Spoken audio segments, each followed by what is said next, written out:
BFM Business, BFM Crypto, le club. Nos experts crypto, comme chaque jour, aux alentours de 16h35 à l'heure du goûter. Notre crunch crypto, Valentin Demey vient de nous rejoindre. Bonjour Valentin. Bonjour Guillaume. Journaliste pour Cryptost. Louis de Froissart nous accompagne aussi à distance aujourd'hui. Bonjour Louis. Oui, bonsoir Guillaume. Associé fondateur de Montaigne, Conseil et Patrimoine. Voix émerge. C'est Louis-Alexandre de Froissart et l'esprit est moustachu. Louis-Alexandre, vous vouliez rebondir en effet. Oui, je vais rebondir parce qu'en fait, cette première de l'Iran, elle est tout à fait compréhensible parce que l'Iran a des problématiques de sanctions et ne veut pas passer par la règle du dollar, puisque en fait, on pourrait commercer avec l'Iran, mais chaque fois qu'on le fait en dollars, on risque des sanctions économiques et des amendes, comme a pu avoir BNP en France, par exemple. Donc nous, notre vision, c'est que le jour où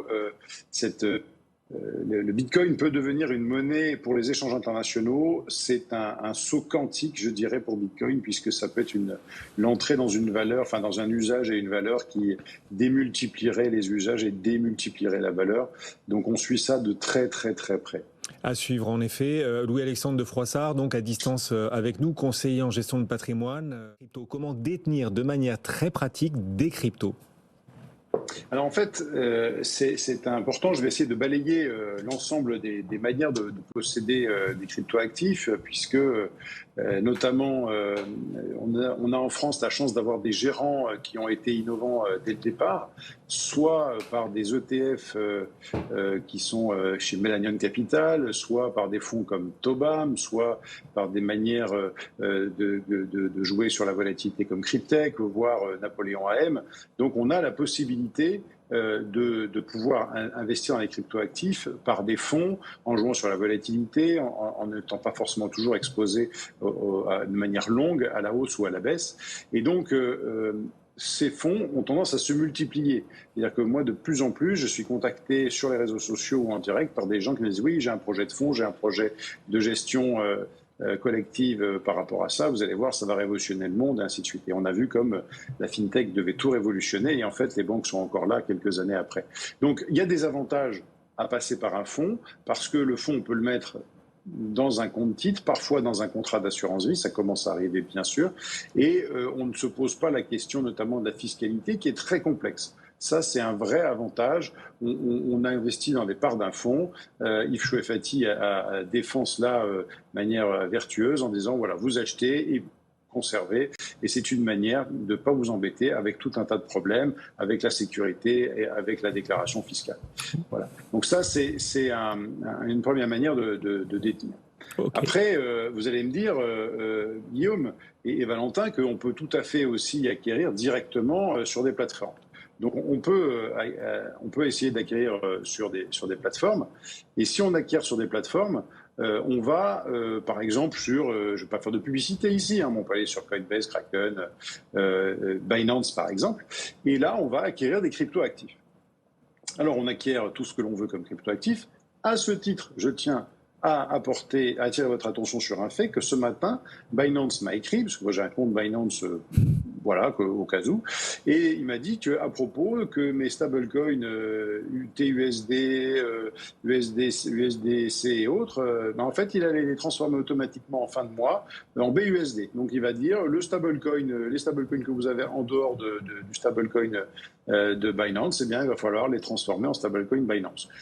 En fait, j'attire votre attention sur quoi ? C'est-à-dire quand vous avez des cryptoactifs que vous possédez auprès d'un exchange en fait qui est centralisé, vous détenez une partie de la propriété puisque vous avez des cryptos sur votre compte, mais en fait vous n'avez possédez pas forcément les clés privées, et ça peut donner lieu à un certain nombre de désagréments. Alors on a parlé sur ce plateau précédemment de Celsius, où des gens se sont retrouvés finalement avec plus rien. On a parlé de différentes modifications qui pouvaient avoir lieu sur des Coinbase, Binance ou autres, qui changent leur manière qui changent leur réglementation interne ou leurs conditions générales, et vous ne pouvez finalement rien y faire. Donc là encore, les clés sont possédées par les exchanges, mais vous, de votre côté, vous êtes quand même dépendant, Guillaume. En effet, alors voilà, vous avez évoqué ces plateformes pour détenir en direct, mais en réalité, les clés, ce sont les plateformes qui les ont. Du coup, troisième façon d'injecter un peu de crypto dans son patrimoine, c'est d'y aller à travers les cold wallets. Vous avez parlé des plateformes et des exchanges, vous avez parlé des fonds, mais les cold wallets, pour vous, sont peut-être la meilleure ou la plus sûre des portes d'entrée pour les cryptos dans un patrimoine. Oui, Alexandre ? En fait, ça part de deux constats. La première, c'est que nos clients, pour l'ensemble des domaines de leur patrimoine, ne sont pas custody. C'est-à-dire qu'en fait, ce n'est pas eux qui détiennent véritablement leur patrimoine. Ils sont obligés de faire un chèque à un assureur pour l'assurance vie, et ils sont obligés de faire confiance à un dépositaire pour leur compte titre, à faire confiance à une banque pour un compte bancaire ou un compte de dépôt, un livret A ou un compte à terme. Donc en fait, quand ils veulent vendre un bien immobilier, il faut passer par un notaire. En fait, tout leur patrimoine, quelque part, il est géré en dehors de leur propre décision. Ils sont toujours obligés de passer par quelqu'un pour décider de ce qu'ils doivent faire, de leur fonds, de leur patrimoine. Et là, la révolution, c'est que les cryptos nous permettent d'aller gérer nous-mêmes avec nos propres clés, notre propre décision. N'oublions pas, sans un tiers de confiance et sans demander la permission, c'est une occasion unique de tenir directement son propre patrimoine. Donc je ne vois pas pourquoi on va se priver de cela. Et pour cela, not your key, not your coins. C'est pour cela qu'il faut détenir ses clés privées. Si on détient ses clés privées, on va utiliser ce qu'on appelle un cold wallet, un portefeuille froid, ou globalement, dans le langage courant maintenant, un ledger, qui va nous permettre de sécuriser nos cryptoactifs et de pouvoir en décider nous-mêmes l'usage. Alors bien sûr, il y a des inconvénients, puisqu'on a vu qu'il va falloir faire attention à bien conserver ses clés, il va faire attention à bien déclarer les choses. Il y a de la formation nécessaire, mais c'est quand même la possibilité pour quelqu'un qui détient un patrimoine d'enfin pouvoir détenir un actif sans demander la permission à quiconque. Et on peut faire un achat, on peut faire un échange, on peut faire un peu ce que l'on veut, de manière totalement libre. Donc, à partir du moment où cette possibilité nous est offerte, et je pense que Valentin sera d'accord avec moi, il faut en profiter. Et là, vous filez la patate chaude à Valentin Demey. Mais pour résumer votre propos, donc, selon le profil d'investisseur, 3 façons d'investir en crypto, et elles ne sont pas exclusives les unes des autres d'ailleurs. Pour ceux qui cherchent la simplicité d'un point de vue fiscal, les fonds constituent sans doute la meilleure option. Pour ceux qui cherchent à sécuriser et surtout détenir la pleine propriété, les clés en totalité de leur crypto, mieux vaut un cold wallet une plateforme comme Coinbase ou encore Kraken, Binance, etc. Bref, ces exchanges qui ont néanmoins le mérite de la simplicité. Est-ce qu'on a quelque chose à ajouter là-dessus, Valentin ? Effectivement, il y a cette. Nous, on est de la génération peut-être plus connectée à Internet, plus connectée au numérique et aux différents usages. Donc, il y a différentes manières d'avoir de la crypto-monnaie. Moi, je rejoins Louis sur la capacité et la force de ces technologies qui étaient justement d'avoir accès à ces crypto-monnaies et d'être, tu l'as dit, self-custody, donc reprendre le pouvoir et le contrôle sur son argent. Maintenant, on l'a vu, 4% de la population mondiale a désormais de la crypto-monnaie. 4% de la population mondiale ? Ouais, c'est les derniers chiffres qui sont sortis il y a quelques semaines. On faisait le sondage avec la dernière KPMG pour la France. Il y a quelques mois, c'est près de 8%. Donc, inévitablement, on ne va pas demander, même si, effectivement, Louis-Alexandre, je te rejoins sur la force qu'a Ledger pour synthétiser tous les hardware wallets, même s'ils font un effort dans la capacité à devenir accessible. Ce ne sera pas le cas pour tous, parce que chacun a une capacité à se mettre dans ces systèmes-là. D'autres n'ont pas envie de s'embêter, tu l'as dit, avec tout l'aspect réglementaire et législatif et aussi fiscal. Donc oui, il y a différentes manières de s'adresser au public. Les 3 sont bonnes. Oui. Et ce que vous voulez dire, c'est que tout le monde n'a pas les moyens de s'acheter un Ledger. Vous n'avez pas fini votre phrase. Si, alors c'est pas forcément d'un point de vue de l'argent, parce qu'en vérité, un Ledger, ça coûte une 60aine d'euros. Oui, mais au fin fond de l'Afrique, un Ledger...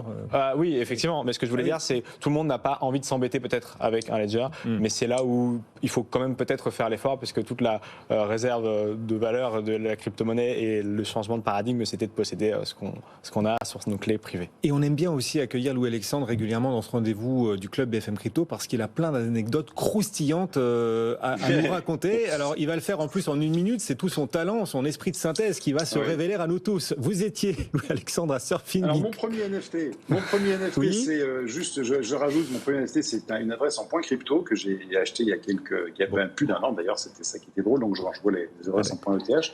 Et alors, surtout, la petite anecdote du jour, je rencontre le grand corps développeur Abdel ou Abdelhamid Bakta, qui a été celui qui a implémenté la grande réforme de l'Ether avec 1559, le IP 1759 ou London. Je lui dis alors avec ce merge, on va avoir une supply, une quantité d'Ether qui vont se multiplier.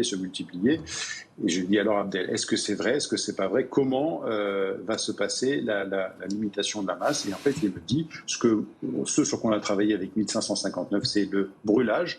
C'est-à-dire qu'on brûle des jetons pour pas qu'il y en ait trop qui se multiplient. Et plus Ethereum va être utilisé, plus on va brûler. C'est comme si Apple rachetait un maximum d'actions.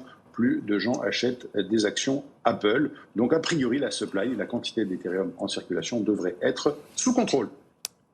Bon, là, Valentin, oui, vous êtes d'accord, non Si je vous relance, c'est que vous n'êtes pas d'accord, je le vois à votre tête. Non, alors effectivement, l'implémentation, parce que donc Ethereum se met à jour chaque mois, chaque année. Là, on parle d'une implémentation qui a eu lieu en début d'année.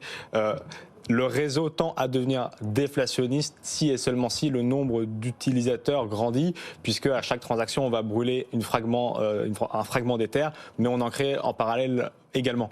Donc en fait, ça ne fonctionne que si la balance est négative, et auquel cas, effectivement, depuis le début de l'année, à certains moments de l'année, on a été déflationniste. Pour l'instant, on n'est pas totalement déflationniste tous les jours. Merci.